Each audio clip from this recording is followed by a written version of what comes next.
एक फंड जो संकट के समय देश की मदद के लिए बनाया गया था, उसके ताजा आंकड़ों ने अब कई नई बातें सामने रखी हैं। कोविड के मुश्किल दौर में शुरू हुआ पीएम केयर्स फंड आज एक बार फिर अपने बढ़ते वित्तीय आकार को लेकर चर्चा में है। ताजा आंकड़े इसकी बदलती तस्वीर दिखाते हैं। जहां योगदान का स्वरूप बदला है, वहीं देश के सामने किसी भी आपात स्थिति से निपटने के लिए एक मजबूत वित्तीय आधार भी तैयार हुआ है। दान के बदलते आंकड़ों से लेकर बढ़ते कॉर्पस तक पीएम केयर्स की नई ऑडिट रिपोर्ट आखिर क्या तस्वीर पेश करती है, जानेंगे इस रिपोर्ट में। नमस्कार, आप देख रहे हैं आपका अपना न्यूज चैनल सत्य सर्वोच्च न्यूज और मैं हूं सोम।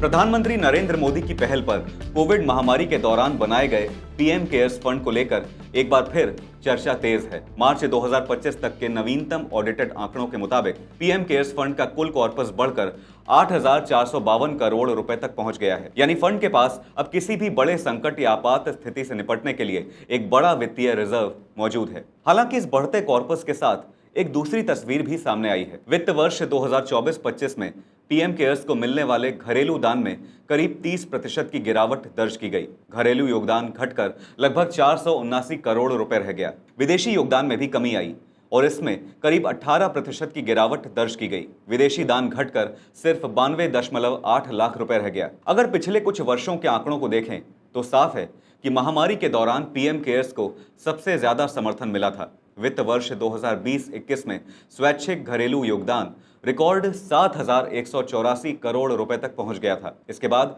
यह लगातार कम होता गया। 2021-22 में घरेलू योगदान करीब 1,896 करोड़ रुपए रहा। 2022-23 में घटकर लगभग 909 करोड़ रुपए हो गया और 2024-25 में ये करीब 479 करोड़ रुपए तक पहुंच गया। साथ ही विदेशी योगदान की कहानी भी कुछ ऐसी ही है। 2020-21 में विदेशी स्रोतों से करीब 495 करोड़ रुपए मिले थे। अगले वर्षों में इसमें तेज गिरावट आई। 2021-22 में ये करीब 40 करोड़ रुपए रहा। 2022-23 में घटकर 2.57 करोड़ रुपए तक पहुंच गया और अब 2024-25 में विदेशी योगदान सिर्फ 92.8 लाख रुपए दर्ज किया गया है। ये फंड की शुरुआत के पहले साल के बाद सबसे कम स्तरों में से एक है। अब सवाल है कि जब नए दान में कमी आ रही है तो पीएम केयर्स का कुल कॉर्पस रिकॉर्ड 8,452 करोड़ रुपए तक कैसे पहुंच गया? इसका जवाब ताजा ऑडिट रिपोर्ट में मौजूद आंकड़ों से मिलता है। मार्च 2025 तक फंड की कुल रकम का करीब 92.8% हिस्सा यानी 7,846.66 करोड़ रुपए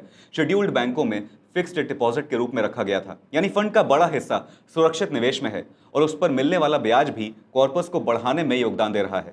यहीं से इस फंड को लेकर दो अलग अलग राजनीतिक और आर्थिक तर्क सामने आते हैं। कांग्रेस ने सरकार पर निशाना साधते हुए दावा किया है कि पीएम केयर्स फंड की कुल रकम का बेहद छोटा हिस्सा ही इस्तेमाल हुआ है। राज्यसभा सांसद पवन खेड़ा ने सवाल उठाया कि देश के अलग अलग हिस्सों में प्राकृतिक आपदाएं और राहत की जरूरत मौजूद होने के बावजूद फंड में हजारों करोड़ रुपए क्यों पड़े हुए हैं। कांग्रेस का तर्क है कि राहत और आपातकालीन मदद के लिए बनाए गए फंड की बड़ी रकम का इस्तेमाल जरूरत के समय ज्यादा प्रभावी तरीके से होना चाहिए। लेकिन दूसरी तरफ आर्थिक और नीतिगत मामलों के जानकार इसे एक अलग नजरिए से देखते हैं। उनका कहना है कि 8,452 करोड़ रुपए का बड़ा कॉर्पस किसी निष्क्रिय रकम की कहानी भर नहीं है, बल्कि भविष्य की किसी बड़ी आपात स्थिति के लिए तैयार वित्तीय रिजर्व भी हो सकता है। क्योंकि फंड का बड़ा हिस्सा फिक्स्ड डिपॉजिट में रखा गया है, इसलिए उस पर मिलने वाला ब्याज भी इस रिजर्व को बढ़ाता रहता है। यानी बहस सिर्फ इतनी नहीं है कि फंड में कितनी रकम पड़ी है, असली सवाल यह भी है कि एक इमरजेंसी फंड में कितनी रकम भविष्य के संकट के लिए सुरक्षित रखी जानी चाहिए